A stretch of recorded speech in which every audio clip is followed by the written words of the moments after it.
99টি রোগের ওষুধ হচ্ছে এই একটি দোয়া। আপনি যদি এই একটি দোয়া পাঠ করতে পারেন, আল্লাহ তাআলা আপনাকে 99টা রোগ থেকে হেফাজত করবে, 70টি সমস্যা থেকে আল্লাহ আপনাকে হেফাজত করবে। এই একটি দোয়া হচ্ছে জান্নাতের গুপ্তধন, এই একটি দোয়া হচ্ছে জান্নাতের ভান্ডার।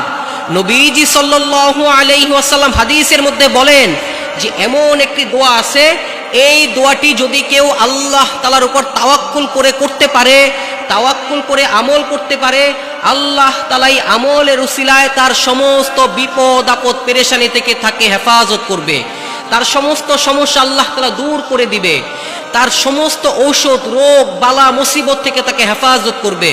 এবং যারা ডিপ্রেশনের মধ্যে থাকেন, যারা পেরেশানির মধ্যে থাকেন, আপনারা যদি এই দোয়াটির আমল করতে পারেন, আল্লাহ তাআলা সমস্ত পেরেশানি থেকে, সমস্ত ডিপ্রেশন থেকে আপনাকে হেফাজত করবে। দোয়াটি হচ্ছে লা হাওলা ওয়ালা কুওয়াতা ইল্লা বিল্লাহ, লা হাওলা ওয়ালা কুওয়াতা ইল্লা বিল্লাহ।